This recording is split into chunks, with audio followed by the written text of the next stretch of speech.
Hersheypark is typically open every season of the year, from the scorching heat waves during the summer months to the blistering cold during the winter months. Your experience at the park each season will be different for a number of reasons, such as what rides will be open, crowd size, food, weather, and other factors that could be a big deal to you. Each season is unique in its own way. That's why today we'll be doing a mini evaluation of each season in an attempt to showcase what each season has to offer, so you know what time of the year might be the best for you to visit Hersheypark. Springtime in the park is one of the most exciting times for guests to visit Hersheypark. It's one of the first chances of the new year to get outside and do something fun. For coaster enthusiasts, it usually marks the first trip back to Hersheypark after the off-season slump where we daydream about riding our favorite coasters and what parks we might want to visit on a future road trip. On the Hersheypark website as of December 2020, Hersheypark advertises their spring season as 3 weekends where guests can enjoy more than 40 rides, take photos with the Hershey characters, as well as stop by Zoo America for a visit to see some animals. The park typically opens around 10 and closes around 9. Hershey's Chocolate World is also open during every operating season, which is not mentioned on their website, but if you are interested in visiting there, it should be open. You can find Zoo America and Chocolate World's hours on their respective websites, which will be linked down below. You can typically ride everything that would be offered during the summer season. Some reasons some rides may be closed could be because of unusually low temperatures, ongoing winter maintenance, or potential low staffing. If you are curious as to what rides might be open, the Hersheypark website and Hersheypark app are your best sources for the most accurate and current information about anything in the park. Also, depending on the size of what Hersheypark is planning on adding for the year, it is possible that they could have new attractions open during springtime in the park as well. We have seen this with the opening of Hershey Triple Towers and Reese's Cup Fusion. The weather during springtime in the park can drastically vary. It's usually on the colder side to the point where you'll probably need a jacket or a sweatshirt, but not unbearably cold. Of course, it is best to check the local weather forecast before you visit so you have an idea of how you want to dress.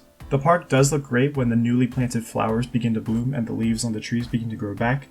That's usually later in the spring season. When it comes to the crowds during the spring, they are fairly low, especially when the days are chillier than others. If you want to visit during this time of the year as of 2020, you are only limited to weekends, so it's probably a safer bet to go on a Sunday rather than a Saturday. If you are somebody who likes to purchase skip the line style passes, you definitely should not bother spending the money on fast track passes during the spring. You're better off waiting the more than likely under 20-minute wait than spending your money on those passes. There really isn't a holiday event such as Easter or a food event that is celebrated during springtime in the park. It's really just meant to be a time to get outside and enjoy what Hersheypark has to offer, almost like a preview of the summer season. Which brings us to our next operating season for Hersheypark, the summer season.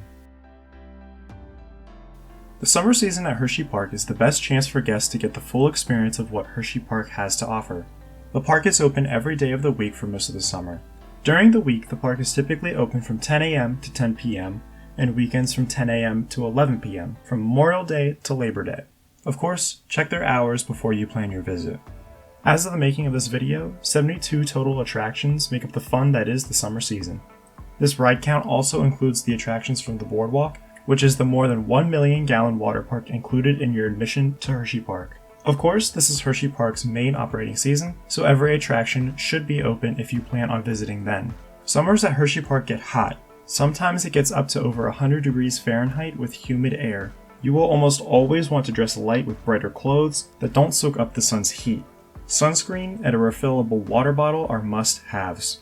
If you don't bring a bottle or just don't feel like carrying one around, Hersheypark does give out free cups of water on request, so don't be afraid to ask for one if you are feeling thirsty on a hot summer day.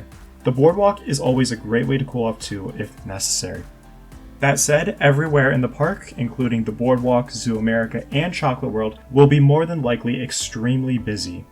Waits for the coasters on the weekends can be over an hour long. Sometimes it gets very hard to even navigate around the park when the paths are completely covered in guests. School groups visit the park almost every single day of the week during June, July, and August. The best day of the week to visit are Tuesdays and Thursdays for the best chance for lower crowd levels.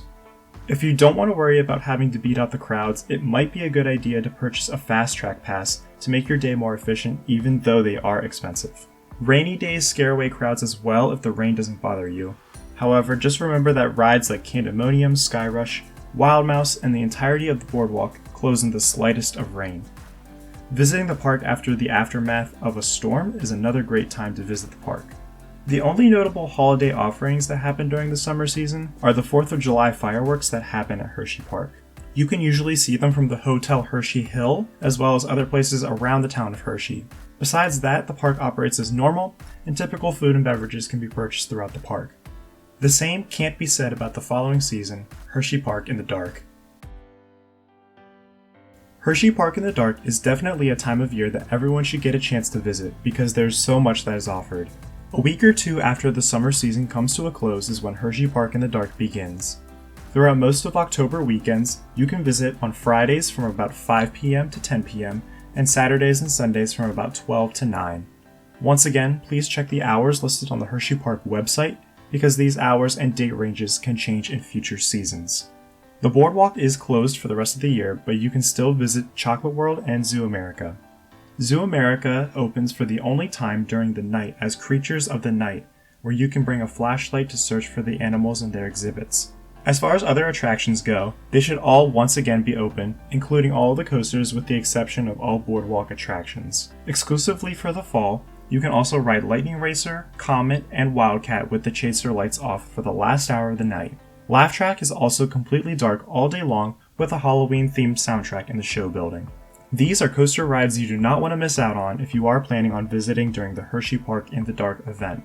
The weather during the fall season is very different depending on when you visit. At the beginning, the temperature is typically warm during the day and cool at night, while later in the season the daytime is cooler and the night is very chilly. Definitely pack a sweatshirt or maybe a jacket if you plan on visiting during the later parts of the season. The crowd level during Hersheypark in the Dark varies a lot and is hit or miss. Sometimes the park will be very busy and other days there seems to be no one there at all. It really comes down to the weather in most cases. Fast track passes are usually not worth it, but if you happen to visit on an unexpectedly busy day and you have no better option, you may want to consider purchasing one, but this typically should never be an issue during the fall. Everything during the Halloween season is family friendly, so if you are expecting some scary haunted houses, they will not be offered at Hersheypark in the Dark. For younger children, they offer a trick-or-treat experience called Treatville, where kids can dress up in a costume and get some candy at various spots around the park, as well as Zoo America and Chocolate World. The Hershey characters will also be dressed in some Halloween attire if you would like to get a photo with your favorite Hershey's candy. The Hops and Harvest menus are offered at the Spring Creek Smokehouse and provide a wide array of fall-themed dishes, snacks, alcoholic beverages, and desserts. Other fall and Halloween-themed treats are available throughout the park, such as the Pumpkin King-Size Shake and Donut, Pumpkin Pie Funnel Cake Sundae, and s'mores. The park is decorated with things such as pumpkins, scarecrows, and other Halloween and fall-related decorations, and the trees and foliage around the park begin to look absolutely beautiful. The trees change color to yellows, oranges, and reds, which turns the park into a truly stunning place. If you are interested in getting some photos or footage of the park, this time of the year is definitely one of the best times to do so.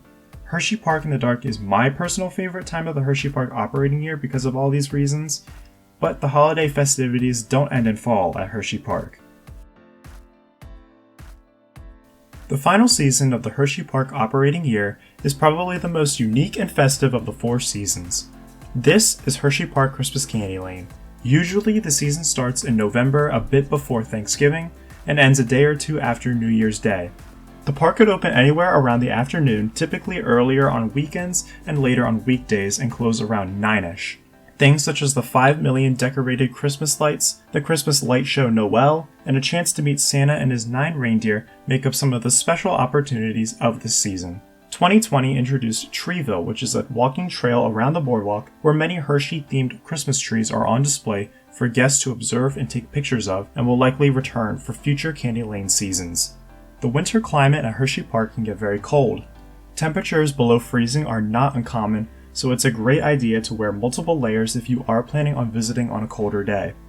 It is also very likely that it can snow to the point that the park may close for a day or two at some time during the season, so be on the lookout for some potential snowstorms that could hit the area if you plan on visiting then. The attraction availability during Candylane is subject to change a lot due to weather conditions, so please be wary of that as well. Just understand that Hersheypark does their best to operate their attractions as much as possible when it is as safe as possible for their guests.